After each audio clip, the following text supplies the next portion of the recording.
Hello. So I'm trying to set up my stream. I'm totally new to this, so I keep making mistakes um, in the kind of setup. I've done it a couple of times now, and my microphone was, I don't know, like doubling up, tripling up. So hopefully this version works and everything is kind of clear. But yeah, I wanted to play the game. Select your fight. See if I could complete it. First off, I was just going to look at the practice mode and give people a kind of understanding of what we tried to create and some of the things that we some of the decisions we made. Hopefully they make sense. Basically this was our practice stage, which we use a lot in development, of just deciding whether tack colliders were the right size, did it feel good. And one of the things was like to take into consideration, because I say it all the time, we've put a lot of effort in this, and we're talking about 3 people really that made this game. There's lots of people came on at different stages when we were working our way through production, trying to work out what we were making, because it was our first game. But like, those people are super talented, but maybe some of the stuff really didn't make it into the final version. But they're ultimately part of the journey and super important. But I do want to call out 2 other people that worked on it that really stuck it out to the end and seen it go live, and that's Gary and Kyle. Gary helped me with the programming. He's like much better programmer than me, looked after specific kind of systems within it. I did most of the kind of overview and game design and trying to work out what we were trying to make, and then sometimes I'd piece together a kind of thing that was held together with sticky tape, and then he'd come in and he'd make it cleaner and run better. But my goal was always just to get it working on a Steam Deck at 60 FPS. That was my plan. If we got it working there, then I could port it, and it felt comfortable with that being our sort of place to try it. And then we're a studio, so I've always got lots of meetings, and we were on a Netflix project for a number of months and traveling, and the Steam Deck was a really good way of like getting build updates and playing it and stuff. And if it wasn't running at 60 frames per second, it would be too hard to judge some of the other stuff, like for example the animation that Kyle was looking after. So yeah, I would build rigged systems in Maya, and then I would do some of the animation, and then Kyle would come in and he'd work on it. We'd take stuff from Mixamo or Rococo libraries that we had, and we'd augment them and then drop them into the game. So the quality of the game is limited by the budget and the resources, and it's part government funded, part self-funded. When I say part government funded, we got a bit of government funds, like not enough to make a game, but it's so critical in getting the game started or getting the production on the way. So like absolute respect to people like Northern Ireland Screen, UK Games Fund, Future Screens NI, are 3 off the top of my head that really came in and helped us kind of realize the project. The thing is, we've finished the project, we put it up in Steam, we want to try and port it to other systems, and then we've started development of ONAR 2, and I'll talk about some of the things I'm planning to do with ONAR 2, but I'm going to continue, even though Gary and Kyle are finished on the project, because budget ran out, and it's done. There's some things I want to do in ONAR 2 that you just couldn't update the system. You couldn't weave it into our current system. For example, the main thing is online play with rollback netcode. I've started the system for that, and it's pretty straightforward when you understand what you're doing, but it would be really hard to weave into our current game. The other is that I want to be, at the moment we've got left and right attacks, and the reason for that is that our unique game mechanic that we designed was this left and right sort of blocking. It kind of maybe came out from an idea, it's sort of like inspired by something like the third strike sort of parry system, where you're doing something other than the walk away blocking in order to potentially get a sort of greater reward. Well, thinking of that, we were like, okay, well, what if we had left and right attack, and it's a 3D game, so it's kind of easier to see that left and right attack, I think, and then, or judge it at least. And then what if you could choose a left and right attack, but you could still also do the regular block? and that the regular block in our game, will block attacks. Majority of attacks can be blocked by it, but you receive chip damage and you don't interrupt their combo string. You just reduce the impact of the attack. The depth block allows you to stop their combo, and it means you receive no chip damage at all. You don't receive any damage to any attack if you successfully depth block it. And in addition to that, you get a depth meter boost, which you can see up at the top, which won't grow in this because nobody's depth blocking. But basically what that means is you get a kind of reward for it. But the risk reward thing is that you have to choose whether it's left or right. And if the person's attacking with the right attack and you are depth blocking to the left, you'll successfully block them, get your reward. But if they're attacking, let's say with the left attack and you block with the left attack, then your right side is completely exposed. And that's the simple kind of mechanic that we feel is unique to this game. And it's from there we want to kind of refine the game, because there's been loads of comments. Every version of this I put up, there's somebody comes in with some sort of really boring, unhelpful comment like, hey, look at this blows, janky animation. And you're like, those things are just dictated by budget. Like, Kyle has done an amazing job for one person on an indie game. And if you compare this to Mortal Kombat essentially 12, which is Mortal Kombat 1, there is a lot of games in there and a lot of refinement, and that's what people are comparing it to. And I know people are like, well, we'll make something really simple, don't try and compete. We're not. We're trying to do something slightly different with a mechanic, and then over years kind of refine it and build it up. And then how do we do that? It's that we work on other commercial projects and we take a bit of our profits and then we pour it back into the game. And in my opinion, that's it's one of the purest forms of kind of creative development, indie development, whatever, games, not games, doesn't matter. But you're doing it because you want to do something a little bit different, and you want to try things, and you want to experiment, and you want to explore it, create it creatively. It's not about the audience. It's not about trying to say, hey, we're in competition with Mortal Kombat or Street Fighter. That's ridiculous. Because, compared to Street Fighter 1, with similar amount of people in how polished was that? It absolutely was not that polished. And I'm a kid from the 80s used to load Spectrum tapes and play Whale Exploding Fist combat game. Definitely feel we're on par with Rise of the Robots and Whale Exploding Fist. But all jokes aside, the plan was to try and create something that had a bit of style, did something a little bit different. I like the sci-fi genre. I wanted to bring in lots of different, because some of the budget constraints are actually things that open up, kind of allow you to be creative in a way that if you had tons and tons of money, which we don't, you might not explore. For example, I love the sort of Street Fighter kind of global roster. I always really thought it was really cool as a kid. And I wanted this game to have people from different parts of the world. So we pretty much evenly spread it across the world. So, obviously we want our game to be inclusive and for different people from different parts of the world to feel connected to it. Yeah, obviously. But at the same time, I just loved that idea. It was this collection of different types of people and stuff.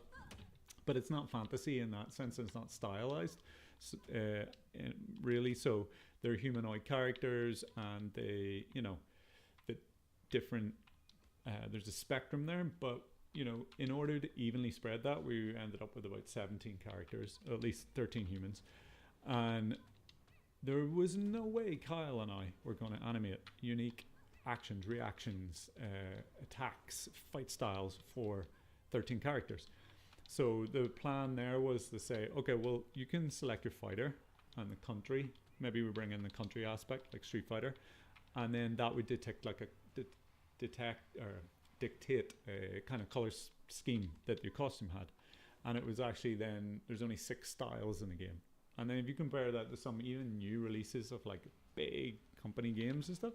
Some of them I can think of coming out at the moment only have about 6 styles in their first version of the game, and then they'll start adding to it.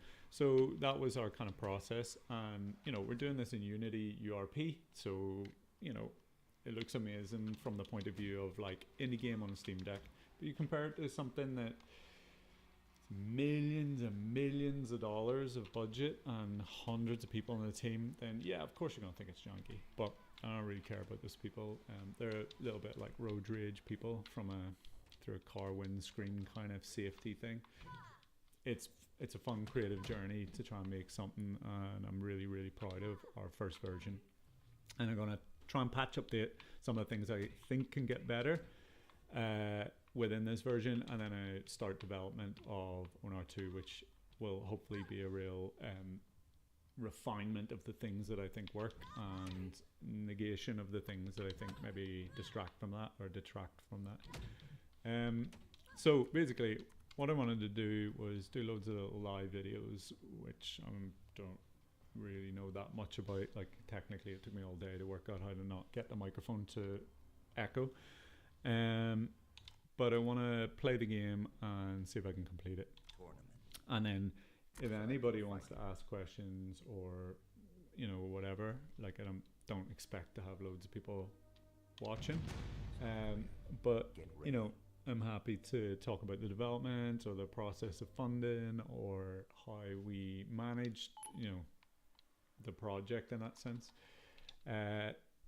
We started definitely with a bit of a story and world, and then realized that it's just not possible on our budget, so a lot of that became part of the marketing material, even though it was sort of gameplay at one point. Then we really focused on this sort of tower mode and local versus mode. So the way it works is you pick your fighter, and you start with the first style, which super creatively, you can tell we ran out of creative juices at this point, is called style 1. Since then we have I have designed little icons that represent each of the 6 styles. They exist on our marketing material, but they haven't made it into the game. So hopefully one of the future patch updates, I'll remove style 1 with a little logo that relates to whatever style you've selected. So the styles are different, but arguably some people might not feel they're not different enough, especially if you're into like really stylized kind of anime kind of games. This is a little bit more Mortal Kombat-y, virtual fighter-y in its sort of realism of movement, but I'm not saying for a second it's of the quality of like a multi-million-dollar game, but it's humans fighting. It's also strike-based combat only. That number of different reasons. One is that like I had experience or have experience in Taekwondo, so I understood movement and mechanics and fighting from that point of view. When it's strike-based, I don't know anything about grappling and throwing and stuff, and I felt like there was too much of an inexperience for me to do that in a space where things aren't like heavily stylized. We did have some super anime heavily stylized versions of super moves and throwing people, but again, the actual real reason is just budget. Once you start even trying to work out how to do that for 6 styles, you end up with 12 versions, and then you have 12 reactions, and that's 24. And then if a person takes 2 days per thing, you're talking about a month. And if a person earns this amount, you could be quickly £5,000-6,000 just try and animate something that you don't even know is going to work or feel good. So I want to just focus on the striking. You might go, well, in something like Street Fighter, if somebody's blocking all the time, we do a throw that's, it's got a purpose. Well, our response to that, or our way of kind of navigating that in the game development, was to say, okay, certain moves have, you can't block them with a regular block. Now, you can block them with the depth block, but there's always the vulnerability aspect of the depth block. The depth block is never, you can never be sure unless you've successfully judged their incoming attack. Like, if you pick the wrong side, you're completely exposed. So basically, the depth block works in that way, where it's our unique mechanic and the thing I want to push forward with, and then just try and refine the game and do something different. Like, I love the big franchise games as well. I'm excited about some of the new ones coming out, and then I'm even excited about some of them that I don't even like. I've already got multiple copies of something like Mortal Kombat, but I will buy Mortal Kombat Legacy. So when I say, hey, please support an indie game, it's not me shitting on the big guys. It's just like, okay, you know, they get their fair share of the market. Like, come on, spread it a bit, let people do something creative, and then, you know, they do a version 2 and it gets a little bit better, version 3 and it gets a little bit better, and then, you know, you got to keep funneling it to the bottom as well. It can't just be the big guys on the top, in my opinion. But that's not me throwing shade at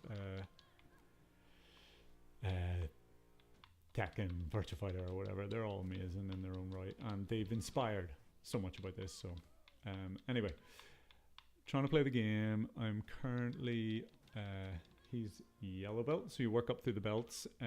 Again, this is inspired by my days of Taekwondo stuff. I liked it as a real knowable form of progression.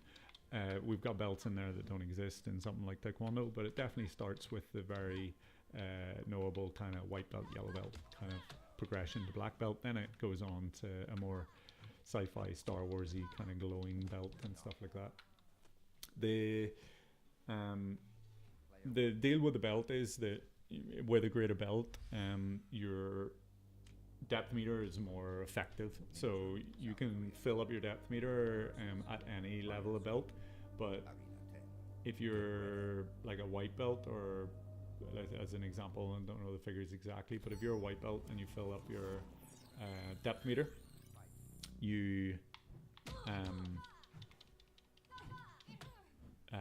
you might only double the strength of an attack. Whereas if you're a black belt and you fill up your depth meter, your attacks might be like 5 times stronger, which, you know, also helps with a 17-person roster made by 3 developers or 3 people in a team, because what that means is that you get more range. It's more procedural in that sense for the same amount of characters. So I don't know, it's fun.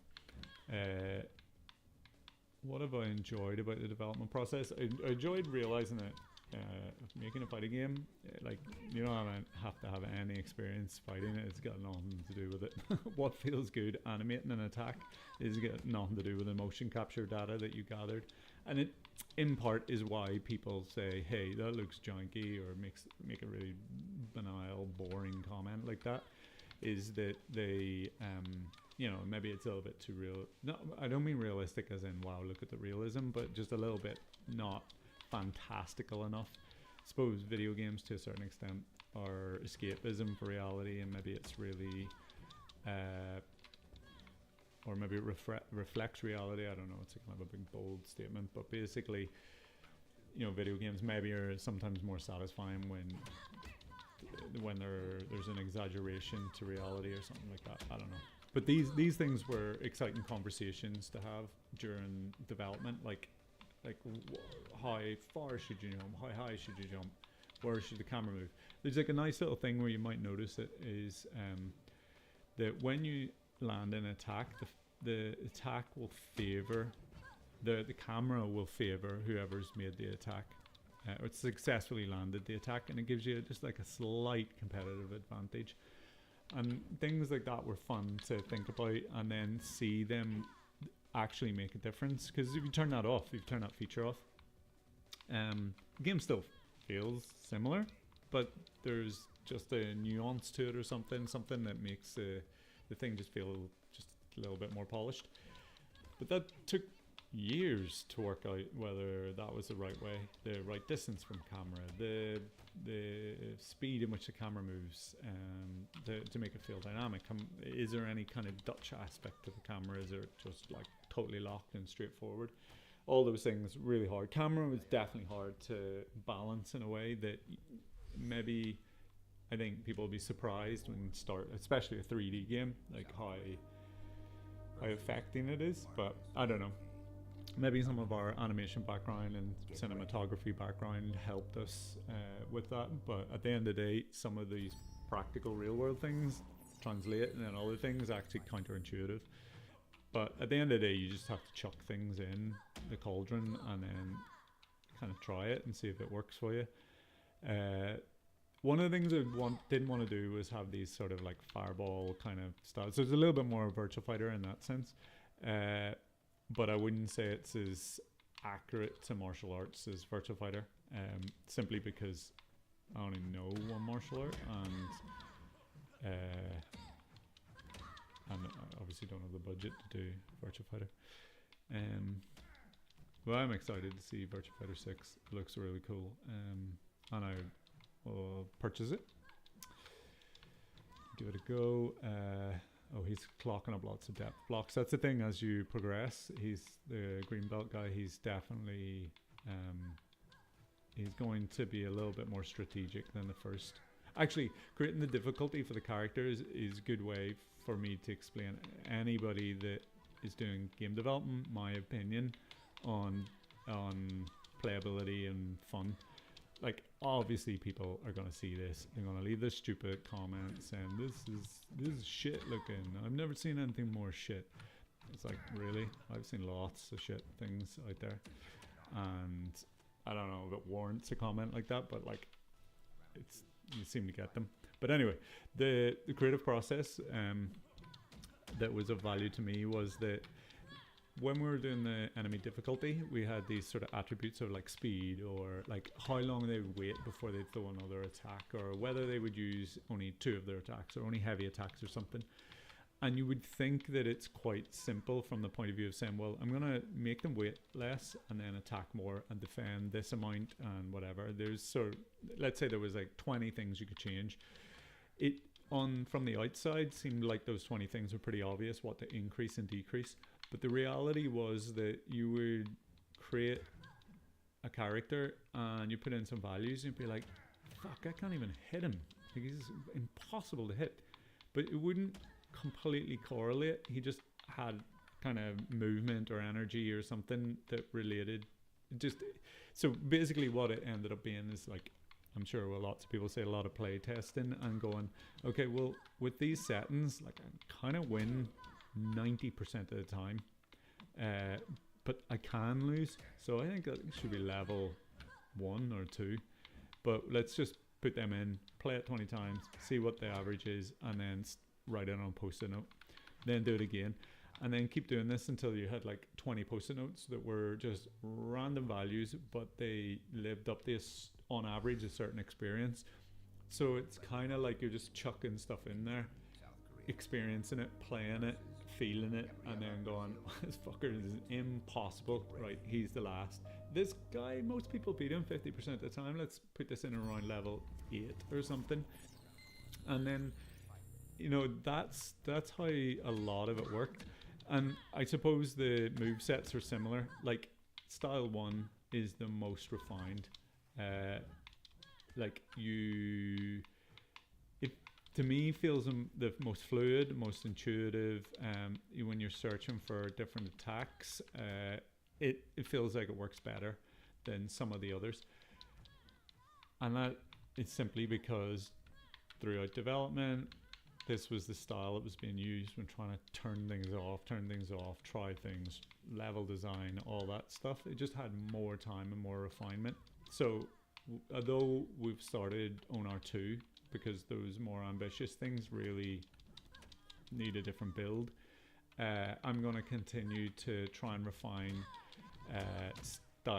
the other styles in a way that the investment might still be in patch fixing ONAR 1, but you'll get that return in ONAR 2 whenever you start to say, well, okay, well, this style felt good in the same way. Style 6 is definitely the one that, you know, requires this level experience, or is more of a zoner, or more of a whatever kind of archetype it might come up with. It's like a process of post-rationalizing or something where you're constantly going, well, I thought I knew this, but I fucking didn't, and I don't know anything, and oh, okay, this worked, this didn't, and take it from there. So in a way, it's worth me continuing to patch update on my own ONAR 1, because it'll make for a better experience for those people that buy ONAR 1 and then or play it, and then it'll feed directly into the development of ONAR 2 in a way that I think is definitely worth it. Yeah, aesthetically, I can tell from an animation point of view, is the rig is very basic. It's a very sort of Mixamo style kind of three bone spine rig, and there is no corrective blend shapes at all in any characters. There's blend shapes for facial animation, and the facial animation, it's the same head on every character, and then there's a blend shape that changes their, potentially their ethnicity or their look or style or whatever type. Then there's texture maps that change as well, blend to different skin tones to give variation and represent people from different parts of the world. So basically, that kind of system as well in ONAR 2, I want to upgrade to the HDRP. I'm going to do some, in the way that I'm going to try and do these videos, I'm also going to do some of these streaming videos of the ONAR development, and then give away some of the tools as well. If anybody's interested in stuff, just email me directly at studio@enteryes.com, and if I have the ability to send things or help on things by sharing some either knowledge or tools or scripts or something, then I'll totally do that. I made this game by watching loads of Unity tutorials, and you have to give back. I've created like a character system called Kaori. Once it's in a position to share in a way that's useful to people, and that's my plan. I got a little bit of funding from Future Screens NI in Belfast, or Northern Ireland more specifically, rather than Belfast. We're based in Belfast. I'm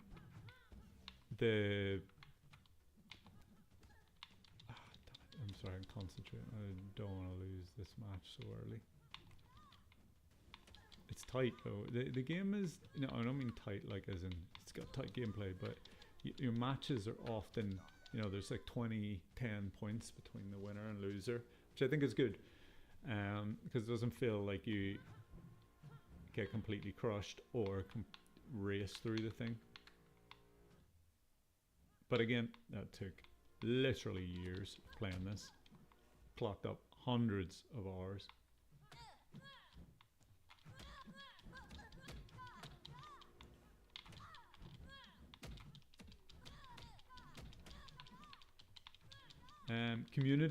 Games community been cool. Not everybody though. Definitely, especially coming from film background, it's definitely people like stay in your own lane kind of vibes, which is sort of disappointing in a way, because we as a studio have been very medium agnostic or kind of industry sector agnostic, because we're like, Belfast is amazing. It's got things like Game of Thrones and stuff like that in the past that created a really vibrant film industry. The games industry isn't that massive. There's some really cool people doing cool stuff, but like, you try to keep a studio alive for 15-20 years in Belfast, you gotta be doing work in VR and animation and film, and just keep bums on seats. There'd be periods where people in the studio are working on a commercial. Did Netflix stuff recently for about 8 or 9 months, and those things provide us a bit of profit sometimes, not always, to reinvest in projects like ONAR. And projects like ONAR are, they're where we get to try things, and even if we're coming up with a narrative and we're going to try animation stuff that's in an anime or 3D to 2D style anime or realism, or try new rendering techniques or build tools, projects like this let us do that in a way that I'd say we as in it's a small studio. It definitely punches above its weight, or has done, and we've done quite well on certain projects, but you know, this is our first games project, and I think I think the guys that have worked on it have done an amazing job.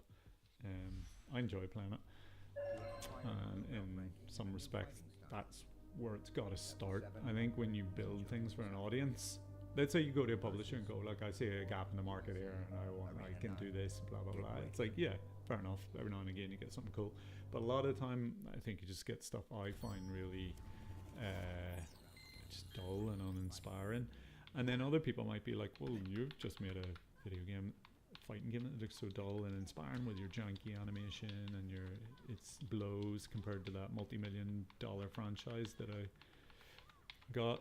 It's like, yeah, fair enough, but like, whatever. This is what I wanted to create, what we wanted to create, and you know, people got to learn things about game development, learn things about animation, and at the end of the day, I wanted to create something that was slightly different. There isn't a lot of fighting games out there. Like in my time, like I've been playing fighting games since Way of the Exploding Fist on the Spectrum. Like we're talking 1980s. Street Fighter 1, 2, all through the various, like I remember playing, I can't even remember it was Street Fighter or some other random thing on the Amiga. It was either some sort of clone-y kind of version of it, but like to see the progression of fighting games is amazing, and that community, like I definitely have a passion for it, but I definitely also am aware that I don't want to compete with those guys. Like for example, I went to GDC to just see what it was about, got a bit of government support. Again, Northern Land Screen really helpful with that. Understand landscape, reach out to Unity, they were super nice. Publishers are an interesting bunch, maybe leave that to another video to chat about them. Not sure they often help make good games. Kind of a bit of a bold statement, but I don't know, maybe I'll be proved wrong. They make a certain type of game. When I was talking about a fighting game, you know, there was somebody in the airport with me, like super experienced in game development, way more experienced in game development than us, was like, oh, have you got these sort of consoles, have you got this, what about and I kind of it was really obvious that there's such a technical roadmap to certain there's sort of Street Fighter type fighting games that I kind of don't want to compete in that space, simply because I know at least on ONAR 1 and 2 I'm not going to have the resources to do that. Maybe there's things like Skullgirls and indie stuff that is, you know, that just knock it out of the park. I just didn't feel that was the way it was going to work for me. So I thought, let's lean into a mechanic that might be different, and try and find something kind of enjoyable in it that is about fast-paced kind of reading of movement, and kind of, as long as it feels competitive and challenging, and you know, that's enough for me. So that's what we stuck to. Oh no, fuck. See, I think the game's kind of, it surprises you like that at times. I actually I'm fighting a red belt, that's why.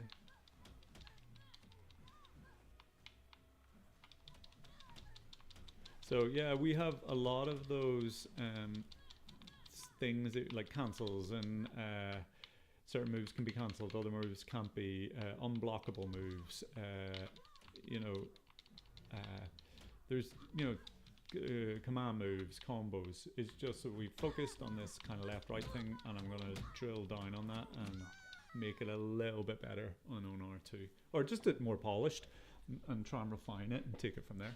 I think that's the right thing to do. I was told once that often people, they finish their first game and then they pivot and they want to do something completely different, because you know, we've obviously been doing the same thing for ages. I kind of really enjoy this genre, and I, you know, so whatever. I know I'm a filmmaker, an artist, a visual artist in a sense. Like that's probably if I had to make a CV, that's what it would be. But like I've spent 5 years making this game, and feel like I understand my version of the games industry and the way that I need to make games that I enjoy. So I want to share some of that knowledge if I can, or what I learned. I wouldn't say knowledge. Knowledge sounds a little bit egotistical, like I know stuff, and I maybe don't. But I'm feeling my way around this industry. I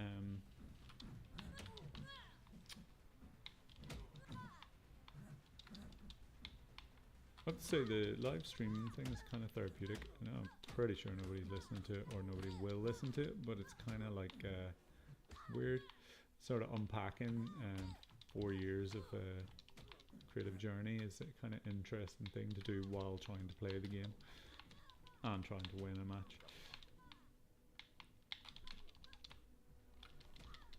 Oh, see, it's tight again.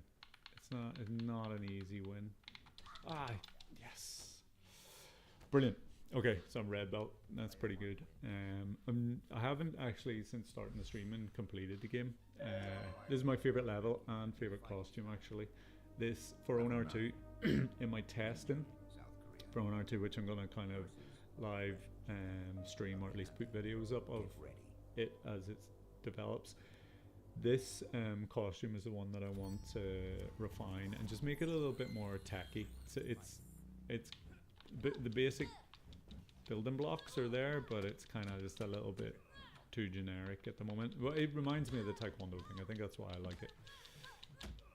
Like the competitive dobok and what's the word for it? Sparring gear, protective gear. Ah, come on, this is not easy. Okay, need to concentrate.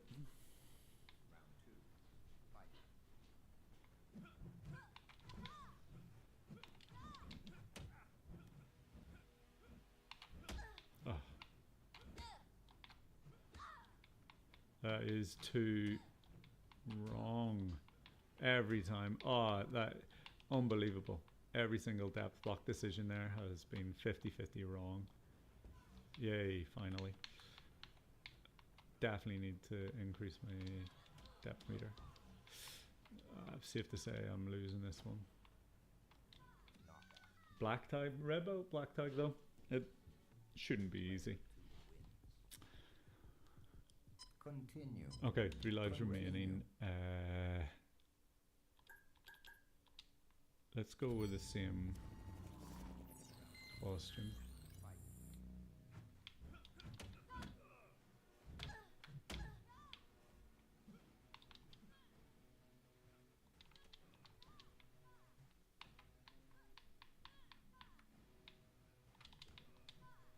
I always the ring out was another thing that was put in because we definitely you know, wanted an arena space that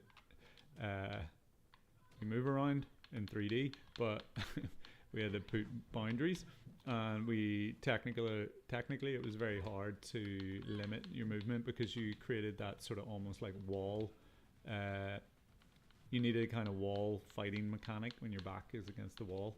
And we like, people would jitter and it would be a pain, and then it was a case of, well, let's just put ring out. And then the ring out was like, well, if it's ring out, like Virtua Fighter gets very disruptive to the gameplay because you lose the match and then you start again, and you start the match again. So it was too disruptive. So then, you know, some of those constraints, which is essentially a budget constraint because we couldn't do a wall technically, well, we were then, okay, well, what if you just get reset? There's a sci-fi aesthetic. The idea of teleporting is believable within this world. So what if you teleport, but then also that became a little bit disruptive because you'd step out of the line and you'd be like, oh, and you'd teleport quite often. Whereas we then were like, well, let's give it a buffer kind of zone of like 3 seconds. So if you don't you don't teleport immediately when you go out of the ring, you've got like 3 seconds to get your feet back in again, and if you don't get your feet back in again, you teleport. And it felt good. And that came out of our inability to do some sort of wall mechanic kind of thing, or at least it would have absorbed a lot of our development time that we've invested in other parts of the game. Okay, black belt. This is kind of cool. I haven't got this far, so this is going to be interesting. We're in our kind of space arena kind of thing. I wanted a bit of a alien vibe to the game in a space kind of station-y kind of way. 2001 Kubrick-y kind of feel. Some of the shapes are definitely in there, or is been inspired. Color palette, the white. I don't know. That definitely was an inspiration.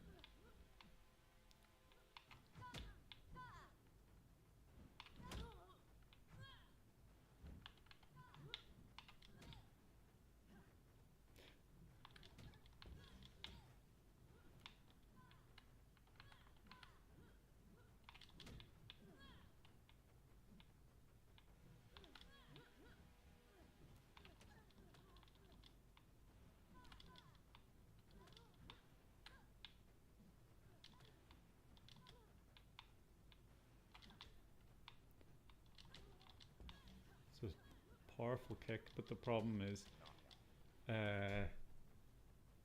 when you start to level up I'm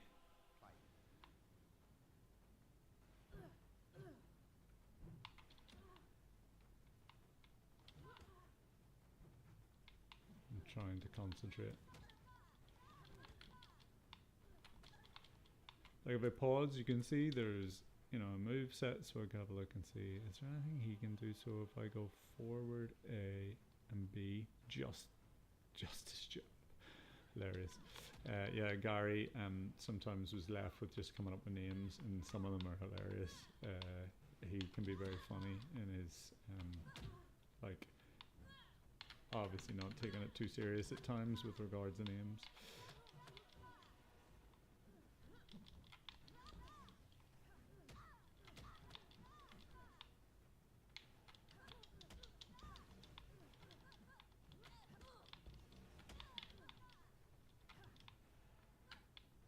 See, I think level 8, 7 and 8 are quite hard, and it feels like a bit of a grind, but once you get past 7 and 8, there's a bit of respite, and you can take a slightly different tactic and approach. Got my black belt, cool. And that kind of feels good in a way that I don't think I've pre-designed, that I'm sort of post-rationalizing our kind of thought process and how we built things, but you know, some of these things are just luck. But it was just a happenstance kind of coincidence that whenever you get to a certain level, you just need a little bit of a break and need to be able to think slightly differently, or it gets just a bit repetitive. I think that's what I'm trying to say in a really long-winded way.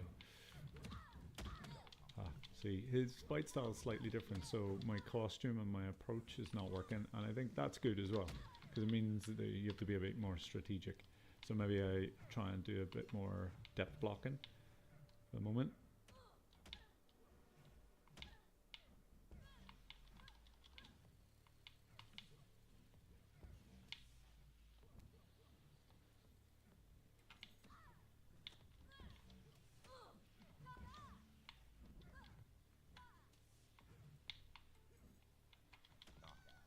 Okay. So, not easy.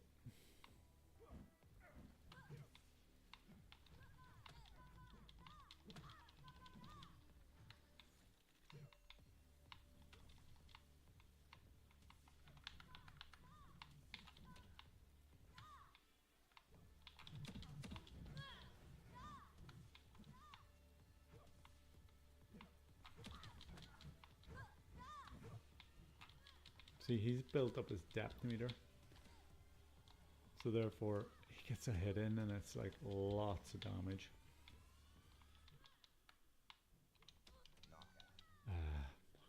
I'm gonna switch up my fight style. So that was the idea as well, is that, Continue. you know, as you're playing the game, we can say, well, okay, let's try a different style to compete against somebody that's using certain techniques. I think when it comes together in the future with more maturity, that will feel good, I think.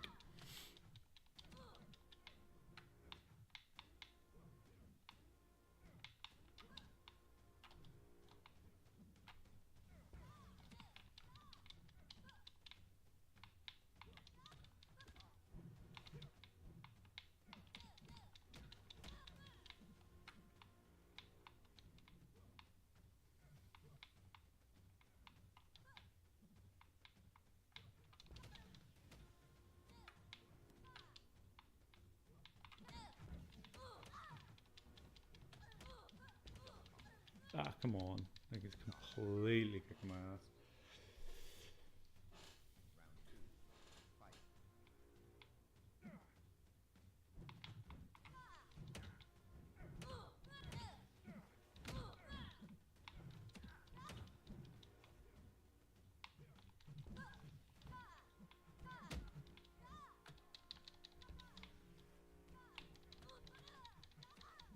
Ah, it's weird. This style too can be really powerful with certain. Oh, was that the justice slap? I don't know. It seemed a little ridiculous. Okay. Continue. Going with my old faithful style.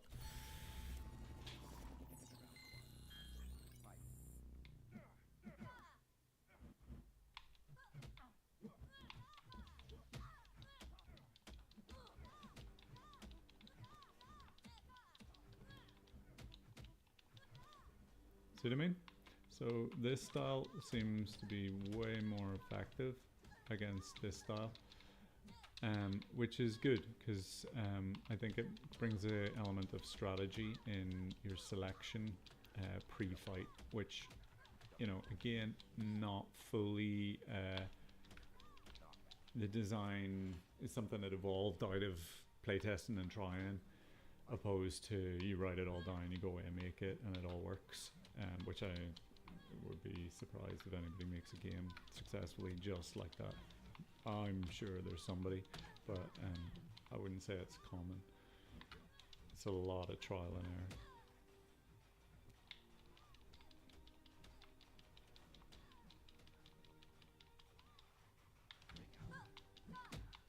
Okay, so currently set to win. Ah, fuck, went for a wrong depth block. See,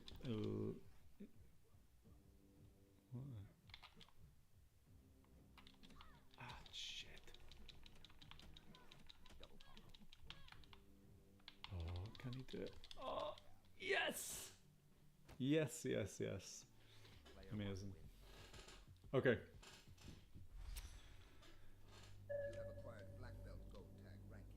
Think this is my final match against humans before you fight the androids, Get ready. the people that invited you to the competition, which are essentially the grandmasters of each style. So you're learning the style that, oh yeah, go off to a good strong start here. No!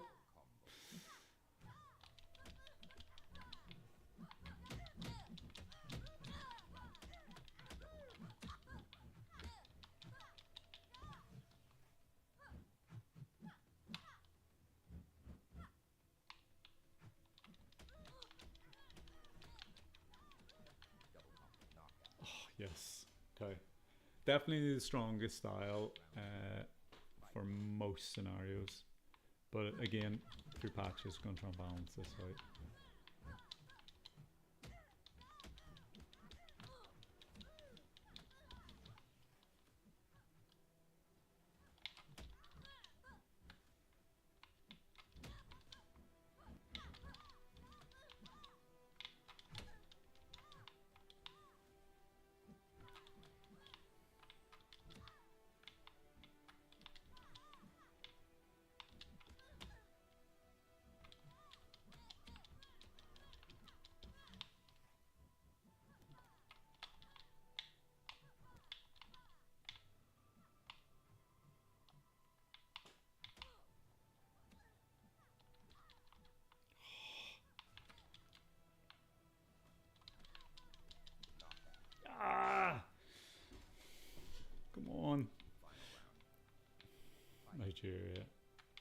Sha is pretty cool.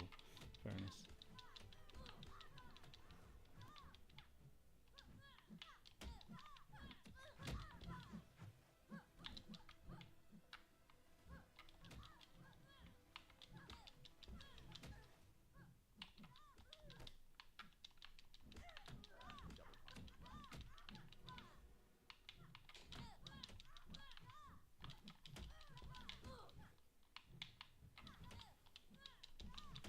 Ah! Player 2 wins. Ah, well. Game over. 11 wins. Best yet. Well, that was fun. Try again later at some point and bring my 0 followers with me.